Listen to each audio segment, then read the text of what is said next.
Donc, bonjour les élèves de 3e B. Alors, on se voit par télé, ça fait un peu bizarre par vidéo.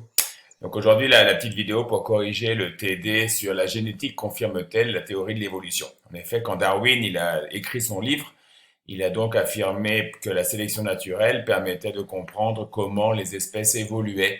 Et il a affirmé avec son seul croquis qu'il a fait dans son livre, il est là, le seul petit dessin, c'est l'arbre de la vie, où il commençait à comprendre avec toutes les branches une évolution buissonnante et non linéaire, avec donc tous les ancêtres, tous les êtres vivants proviendraient d'un ancêtre inconnu, qu'aujourd'hui on appelle Lucas. Alors évidemment, cet arbre aujourd'hui, il a beaucoup évolué, hein, on avait le temps de le voir en cours avant de partir. Donc pour corriger le TD, qu'est-ce qu'on peut voir? Donc on peut voir que l'homme partage de l'ADN avec tous les animaux, que ce soit avec les bactéries, 7%, avec les mouches, avec les poissons, avec les souris ou avec les chimpanzés. On remarque que plus on est proche d'un être vivant, plus la quantité d'ADN que l'on partage est grande. Donc on va donc avoir beaucoup plus d'ADN avec le chimpanzé qu'avec la souris, qui est aussi un mammifère, plus d'ADN avec la souris qu'avec le poisson, qui n'est plus un mammifère mais qui est un vertébré, plus d'ADN avec le poisson qu'avec la mouche, qui n'est pas un mammifère mais un insecte, et encore plus d'ADN avec la mouche qu'avec la bactérie, parce que la mouche a une cellule avec des noyaux, alors que les bactéries sont les cellules qui n'ont pas de noyaux. Mais tous possèdent de l'ADN. Donc, on peut garder ces trois idées-là. Tous les êtres vivants possèdent de l'ADN.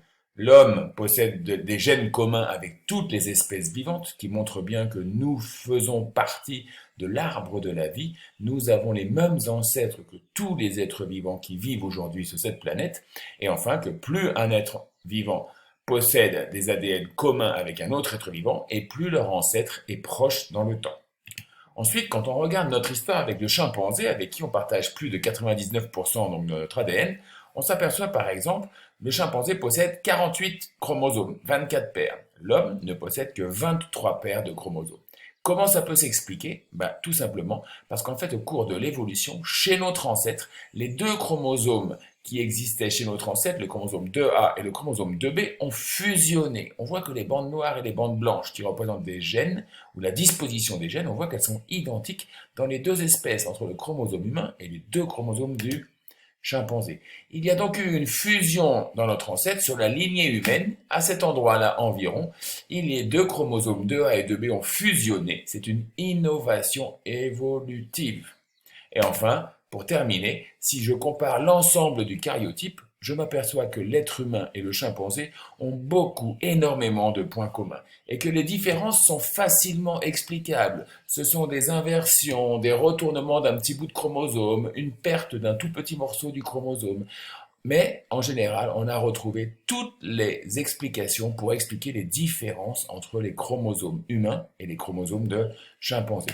Donc pour résumer, nous avons 10 paires de chromosomes avec des différences qui sont très facilement explicables entre l'homme et le chimpanzé. Et puis nous avons quand même 13 paires de chromosomes exactement identiques.